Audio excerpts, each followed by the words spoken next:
hopefully that's in focus now. Okay, so like a year ago, I uploaded this like real quick video I did of talking about an EVP app that I heard on Coast to Coast, and it's blown up way beyond like view-wise anything that I ever really anticipated to, and I kind of wanted to do a paranormal follow-up because I don't typically do that kind of thing. I thought I'd give it a whirl. And so I haven't been able to figure out exactly what I wanted to do since that point. However, recently I got a comment and they were mentioning a Ouija board, and I wanted to kind of like do a Ouija board thing, but I could never really convince myself to invest the money to, like, even the $30 or whatever it costs to sit there, and I just would feel like too much of a jackass to sitting there playing with a board by myself and everything. Unless I like set up, I kind of like faked a video, and I'm just not about doing that. But I thought I would talk about the Ouija board experience that I have had. It was a long time ago back in high school, and I never like 110% knew what to like make of it. I don't know. It's interesting. Me and a group of friends, we got underneath my friend's house in this kind of like basement area, which was underneath this trap door that's in his porch. There's like a little slab of pavement of like concrete down there, and a water boiler, and there was a rocking chair, and someone had put like this antique doll down there. We just, so because it's kind of a creepy little place, and we figured people that lived there before set that up to be funny. We all gathered around the Ouija board, and we set up a video camera, and we had a black candle that we set up, and we were recording white noise on some sort of cassette thing. We turned off all the lights down there. Real small room, by the way, just, I can't remember, probably like 10 by 10 feet or so, if that. Turn off all the lights except for the candle, and sat around there, and we going around, and nothing was happening. Nothing was happening at all. And so we just kept going in circles and going in circles and going in circles. And so we're I got to the point eventually, I think we had been down there for probably like half an hour, just nothing happening, keep asking it questions, nothing's happening, we're all just... So I decided eventually that I was going to take control of the Ouija board. And so I eventually took it, and hello, H-E-L-L-O. And everyone, freaks out. They're like, oh my God. And it was like, we got something. It was like, hey, so, are you a boy or a girl? And I take it and I spell it G-I-R-L. And then, so God, they start asking questions again. What did we start asking? And then eventually I was like, I'm so fed up being down here. I'm just doing this bullshit to, make something interesting happen. If I can just tell everyone to go away, this will stop. So I'll be like, G-O-A-W-A-Y.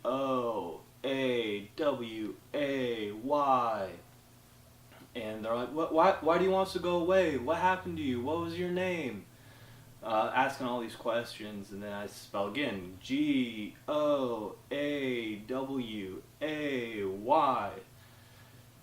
And they're like, but why do you want us? And so I was like, I'm so done with this, I can't take it anymore. And I go, S-T-O. And right before I started landing on P, you could feel this tension rising in the room. And as soon as it hits P, that black candle went out. The white noise machine, it was just, we had it on a radio station, just a static radio station, and all of a sudden it goes from its regular, and just a huge burst of static, and the video camera shut itself off. The very second I hit P. We all let go of it, and the candle lit itself back up, camera turned back on, and the static went back to normal. And then, we all got out of there.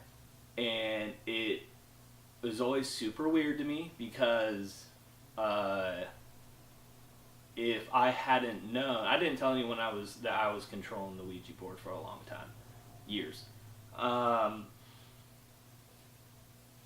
There's no reason you wouldn't think that was that wasn't some sort of paranormal experience, except that I know for a fact that I was controlling the Ouija board. The other stuff, I can't explain. I don't know why that happened. Um, it would seem a little too perfect to be like coincidence. I didn't have a partner I was working with. I don't know how they could have done any of the stuff that they had been doing. And I guess I just always chalked it up to the idea of like the power of belief, like human belief, and that if we really truly believe something, that we can make it happen. Because we had 6 other people in there aside from me that truly believed we were making contact with spirit, and just the idea that I guess I've always felt that I feel like this moment really cemented it for me, was that if we really believe something, like we can manifest it literally. And yeah, the only other experiences I've had like to anything similar like that would be in like a church, when you get everyone singing and praising, and then you like literally you feel the Holy Spirit. Which I'm not religious at all anymore, and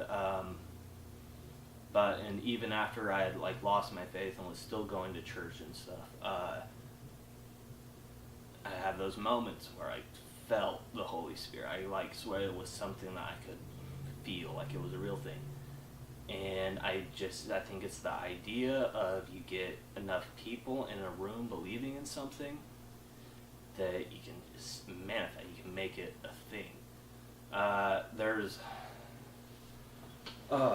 didn't even think about it. There's a name for entities that it's used in magic. That's they're thought spirits or thought deity. Like you can create spirits essentially to act as servants that are manifestations of your will. I guess maybe that's what it all comes down to. But yeah, that's my little Ouija story. I haven't posted like a regular video like this. I was doing some Let's Plays and stuff, but I haven't had a chance to do comic book reviews or anything. I'm going to school, so I haven't had time to do anything. But I thought I would do a quick video because a recent comment inspired me. And so yeah, that's my Ouija story. I controlled the Ouija board, and weird shit still happened. So yeah, take from it what you will, I guess. Alright, thanks for watching.